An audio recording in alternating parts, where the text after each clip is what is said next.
Next question, question number 18, name the nerve which is more likely to get injured in improper dorsogluteal IM injection। अगर आप पीछे gluteal region में, डोर्सोग्लूटियल reason में अगर आप improper IM injection दे रहे हो तो बच्चे कौन सी नर्व डैमेज हो सकती है? याद रखना सियाटिक नर्व।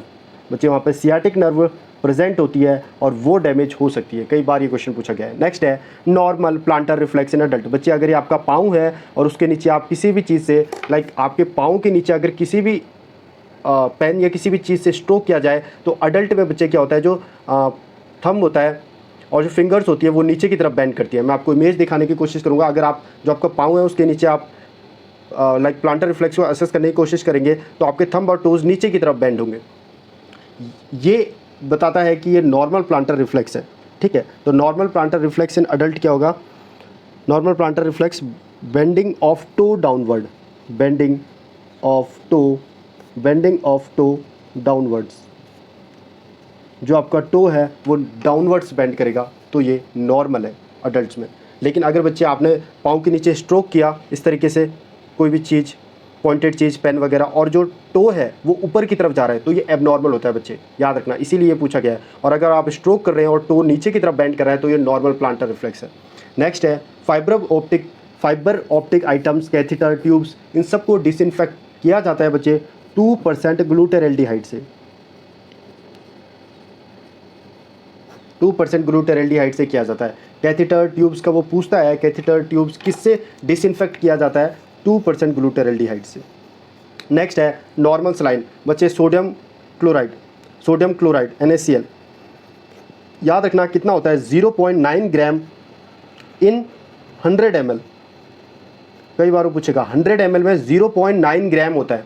अगर वो पूछे 1000 ml में तो आप बताएंगे 9 ग्राम। ये याद रखना, कंफ्यूज करता है बच्चों को बार बार पूछ के। अगर वो 100 ml में पूछे तो आप बताएंगे 0.9 ग्राम, और अगर वो 1000 ml में पूछे तब आप बताएंगे 9 ग्राम नॉर्मल सलाइन। नेक्स्ट है मोस्ट अबंडेंट इंट्रासेलुलर कैटायन। बच्चे इंट्रासेलुलर सेल के अंदर सबसे ज़्यादा मात्रा में पाए जाने वाला जो कैटायन होता है वो होता है पोटेशियम, और सेल के बाहर जो होता है वो होता है सोडियम। तो इंट्रासेलुलर कैटायन अगर वो पूछ रहा है तो आप क्या बताएंगे? पोटेशियम। आंसर क्या होगा? पोटेशियम। और अगर वो पूछ रहा है most abundant extra cellular cation तो आंसर क्या होगा? सोडियम। याद रखिएगा, ठीक है। नेक्स्ट थर्स्ट कंट्रोल सेंटर कौन सा होता है? हाइपोथैलेमस। थर्स्ट कंट्रोल सेंटर कौन सा होता है? हाइपोथैलेमस। नेक्स्ट है क्लाउडी यूरिन। आपको किस में देखने को मिलेगा बच्चे? इन्फेक्शन में, जैसे कि सिस्टाइटिस यानी ब्लैडर का इन्फेक्शन हो रखा है तो उस कंडीशन में जो यूरिन होगा वो क्लाउडी देखने को मिलेगा। यूटीआई में भी क्लाउडी यूरिन देखने को मिलता है बच्चे, याद रखना। कोई भी इन्फेक्शन की कंडीशन होगी उसमें क्लाउडी यूरिन देखने को मिलेगा। नेक्स्ट है सेल्फ केयर थ्योरी किसने दी थी? देखो बच्चे, थ्योरीज़ अपने आप में बहुत ज़्यादा इंपॉर्टेंट है। कई थ्योरीज़ हैं जो कि बुक्स में दी गई हुई है, डायरेक्ट पूछ ली जाती हैं। तो सेल्फ केयर थ्योरी किसने दी थी? डोरोथिया और एम ने। सेल्फ केयर थ्योरी किसने दी थी? डोरोथिया और एम ने। नेक्स्ट है पेन स्केल इन चिल्ड्रन। बच्चे पेन स्केल, कौन सा पेन स्केल चिल्ड्रन में यूज़ किया जाता है? आप बोलोगे Wong Baker pain scale.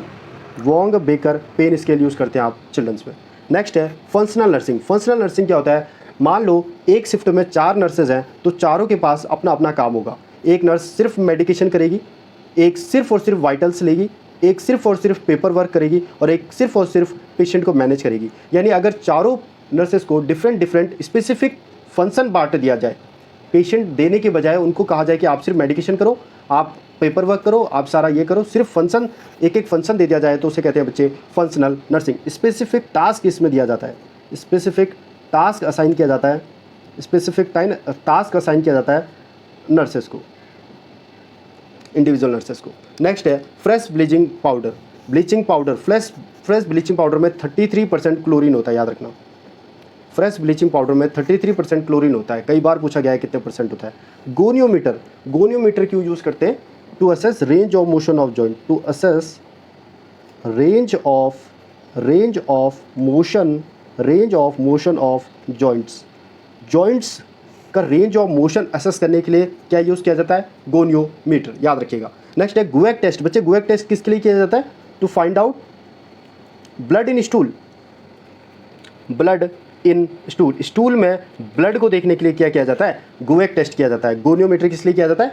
Range of motion of joints, joints का रेंज ऑफ मोशन कितना है उसको चेक करने के लिए, ठीक है। तो ये कुछ इंपॉर्टेंट क्वेश्चन थे। अभी तक मैंने आपको 30 इंपॉर्टेंट पॉइंट्स बता दिए हैं फंडामेंटल ऑफ नर्सिंग से, और इसी तरीके से मैं आपको अक्रॉस 1500 टू 2000 इंपॉर्टेंट पॉइंट्स बताने वाला हूँ फंडामेंटल ऑफ नर्सिंग के।